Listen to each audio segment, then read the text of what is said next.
Hi, everybody. Welcome to the Sauti Plus podcast. My name is Charity, and I work with Light for the World as a communications officer. We're happy to be in the Sauti Plus studios today. The conversation today is about disability inclusion in the performing arts. But before that, I have amazing guests in the studio today, and I'm going to start on my left with the lady on my left as she introduces herself. Hello, everyone. My name is Ankunda Doreck. I'm an actress. I acted in When You Become Me, and also I'm a disability inclusion facilitator with Light for the World. Thank you. You're very much welcome, Doreck, and we hope to hear from you amazing ideas when it comes to inclusion in the performing arts since you're an actress. I guess over to you, Mr. Silvester Kasozi. Well, you've actually introduced me anyway, but my name is Kasozi Silvester. I'm the country director for Light for the World, Uganda, and our core business is actually disability inclusion. Glad to be at Sauti. You're very much welcome. And lastly, I'd like the lady on my left to still introduce herself. Good afternoon. My name is Lucy Nyaga. I work for Light for the World as the International Director of Programs. Happy to be here. Okay, so you've heard it from our guests tonight. They're going to be telling us about disability inclusion, what it means, what impact does it have, most especially in the creative industry. I believe that we all agree that creative is the new king, or content is the new king, and we have a number of young people that are blossoming in this industry. So today we're going to talk about an aspect called inclusion in the performing arts. So we keep on seeing a number of people rising up in the creative industry, but then we see aspects like disability inclusion lacking. So you find musicians, you find film industries taking on people, but once they see someone with a disability, they kind of fret to take them on because there is a stereotype that a person with a disability is probably a burden or they can't do. So today we want to talk about the impact of promoting disability inclusion in the performing arts, and I'd like to start with you, Doreck. As an actress who has gotten an opportunity to act, what is the impact of involving inclusion or people with disabilities in the different areas of creative arts? Well, thank you. Talking about the impact of inclusion in the creative arts, it is really very important for persons with disabilities to be involved and included, because this is a form of sensitizing the community and the society to change their mindsets. And that is why when many people look at persons with disabilities in the creative arts, they feel it's challenging to have them. But then me coming up as an actress, it sensitized and really changed the mindsets of many people, learning not to leave anyone behind. Even if a person has any category of impairment, they can do anything. That is why I stood and did the acting in order to sensitize the people. It created a big impact because many people had never seen such, and many got surprised of how a person with a hearing impairment could have such a talent. So that is what I feel. Yes. Okay, I'll come back to you because I would want to also understand, before you got to that platform, what were some of the challenges you faced. But I'd like to hear from Mr. Kasozi Silvester. Why is it important for us to be inclusive, most especially in the creative arts industry? I think for me the most important aspect is self-expression, and alongside that, self-actualization. Expression in what sense? If you have lived a life where everybody tells you you're not able to do something, more so act in a movie, because the movie industry has been shaped in such a way that it looks at perfection, and so much so that disability is looked at as imperfection. But if there has been an open space where people with disability can actually come out, express themselves. That builds their self-esteem, but also it helps them realize their potential, which actually comes to self-actualization, and people get to believe in themselves. I believe you raised a very crucial point that talks about self-expression and also someone understanding who they are.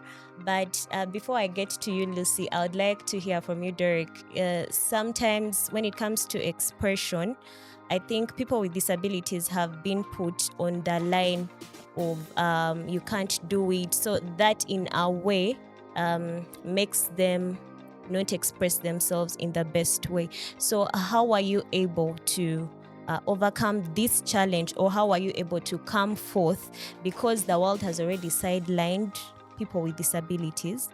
But for you as a person, what was that factor that pushed you to come out of the line of the stereotypes and all that?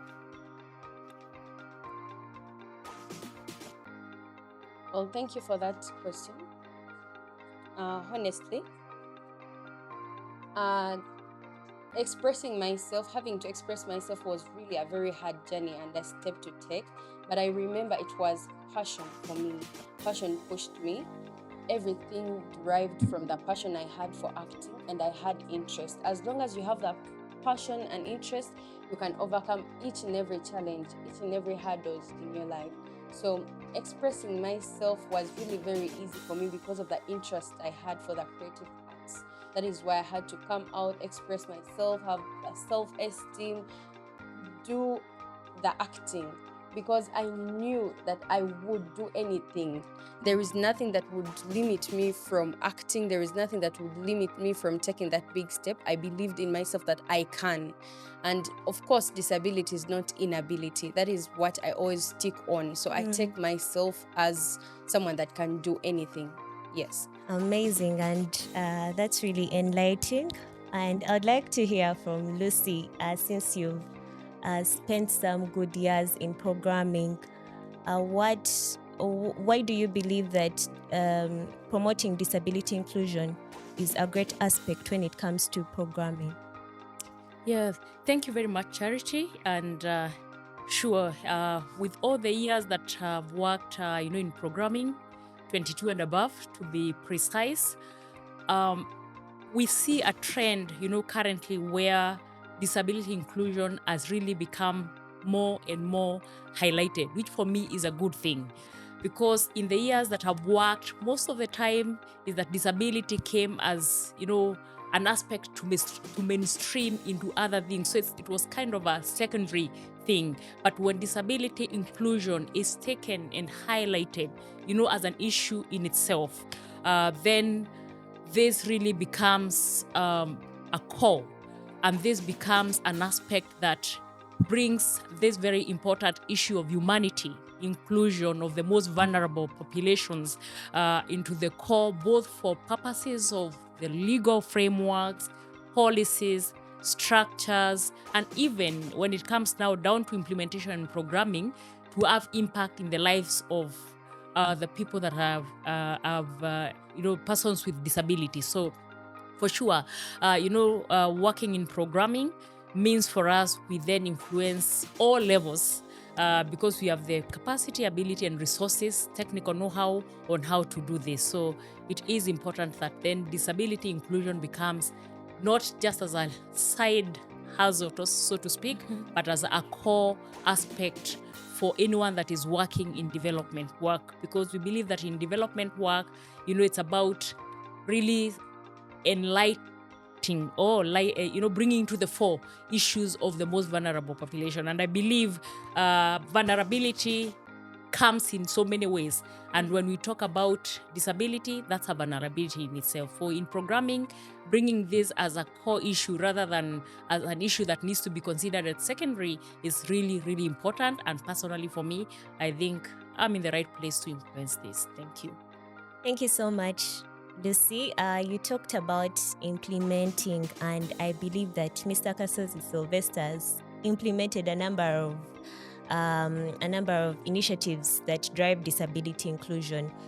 and I know that it's not an easy journey. So I want you to share with us some of the challenges, or the challenges that you have faced, or the challenges that we all face when we are promoting the disability inclusion cause, but also what are some of these solutions that we can come up with to see that we have a leveled ground for advocacy when it comes to disability inclusion. Yeah, I think the challenges are really tired in many ways. You have the soft components, which have a lot to do with, a lack of awareness, which actually affects what I would say mindsets, and which definitely affects things like policies, and eventually affects what people do or do not when it comes, for example, to infrastructure. But I think for me, the core thing, and I know people do not want to hear about this, is awareness. Why awareness is very important is that it brings about demystification of stereotypes. But I think what we need to look at here is, how do we do that awareness? We are 44 million people in Uganda. Are you going to put all those people in a workshop? Workshops are very expensive. Sometimes it's very hard to show value for money, or probably even impact immediate after the workshops. And I think this is where we go to aspects like creative arts. Who doesn't want film? People will be entertained, but they will look at things from a different perspective. And I think what actually film or creative arts does is that it shows people with disabilities as powerful people, as people with abilities, as opposed to people who we should be very sorry about because of their situation. Yeah. Wow.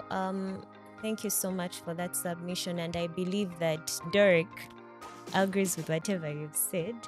And I would like Doreck to share with us, since she's been in this space for some time. I believe you've experienced a number of things, and you have an eye when it comes to the inside part of acting. So what are some of the best practices, not just in acting? I know you are all round when it comes to the creative arts. What are some of the best practices that we can adapt for mostly young people in the creative arts, young people with disabilities in the creative arts? Well, thank you for that. I think the best practices we can do in the area of creative arts, it is important to always think about reasonable accommodation. Reasonable accommodation is a very key aspect, because when you're having a deaf actress or a deaf person on set, it is important to have a sign language interpreter. Always make sure that communication is not a barrier. Always remove any barriers for this person in order for them to act. Even when, not only the persons that are deaf, even the persons that have visual impairments, they need maybe their personal assistants, their guides that can help them maneuver through, that can help them catch up with whatever is happening on set. So the creative arts need to embrace reasonable accommodation as long as we are having persons with disabilities. Yes, and that is why, I think yes. Yeah, thank you so much. I believe that dealing with barriers is actually very critical, because once we deal with the barriers, then there is no more disability. And I believe that you agree with me. So I believe that all the people that are watching this podcast are trying to learn. You can educate yourself on the barriers of disability inclusion. What can you do to make those areas accessible? I'd like to throw the same question to Lucy. What do you think are some of the best practices that we can adapt to when it comes to the creative industry? Yeah, I think some has already been mentioned, but in terms of best practices when it comes to creative art is really integration, such that disability inclusion does not become only a component of, persons living with disability, but it also involves, persons that are differently abled or are abled that are not living with disability. So I think that integration, such that we don't see them and us, and such that we see one another as humanity, really helps, that kind of engaging and making sure that all that are involved, dealing with people with disability are coming from all sides and all aspects of humanity, so to speak, whether you're fully abled or you're differently abled. That aspect of integration, I see it as very important, because then that's the way we are able to learn from one another, to live with one another, and to then spread the message together rather than seeing as two different divides for this aspect. Thank you. Thank you so much for that submission. And I also believe that having role models talk about disability inclusion in this particular sector, like Doreck, we have a number of people that have disabilities or that are living with disabilities, and they're out there doing amazing stuff.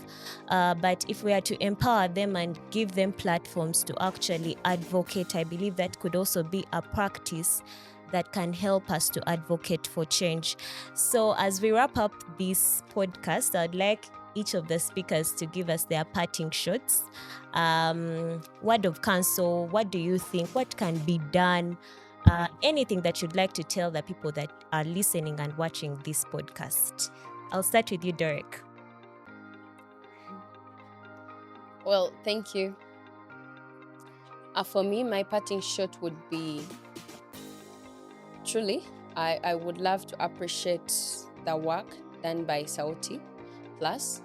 It is a very good work, and it's really important for the community to change their mindsets. So my message will be, any person with a disability you find anywhere, please always remember to include them.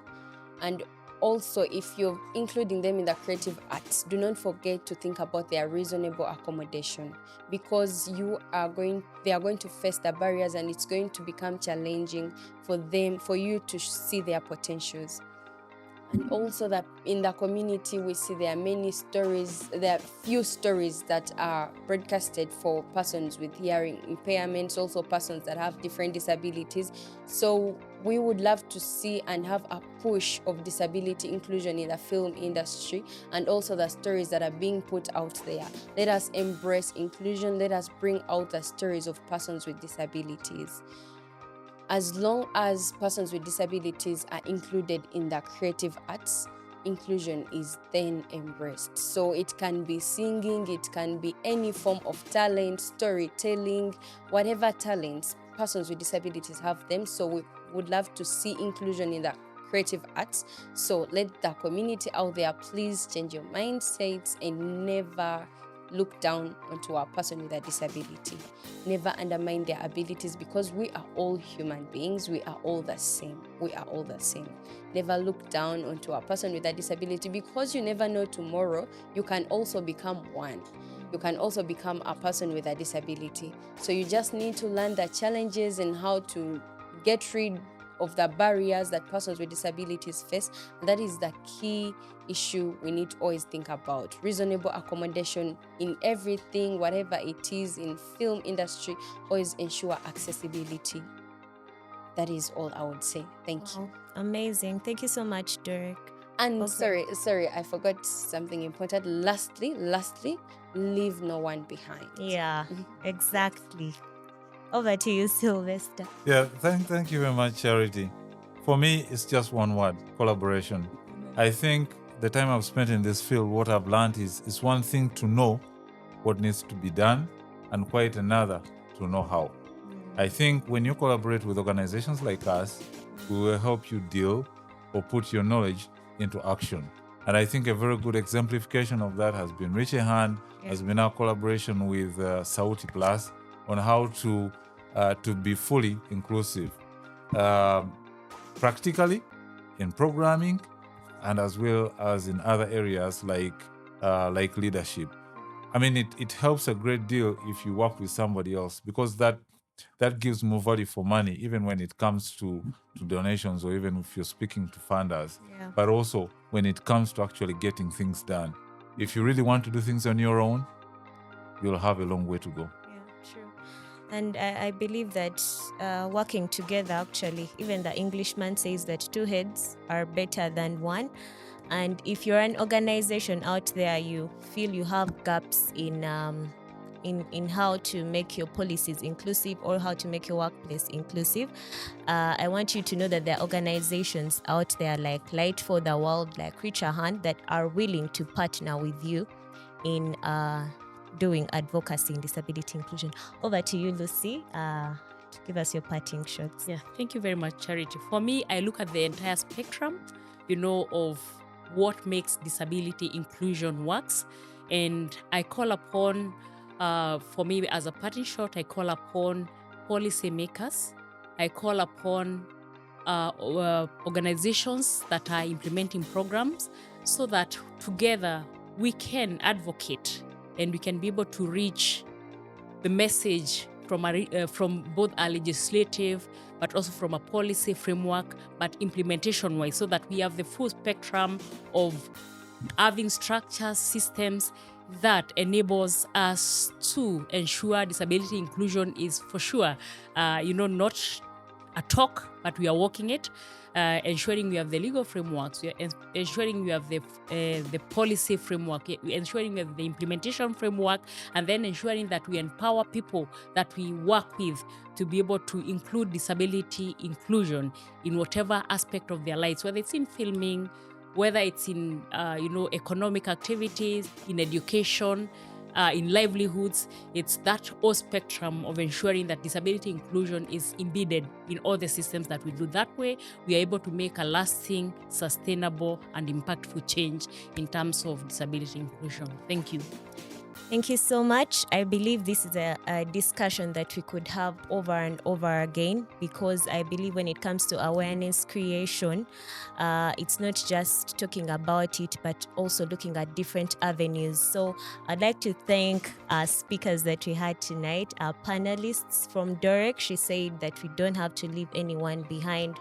From Silvester, he said that we have to partner and collaborate.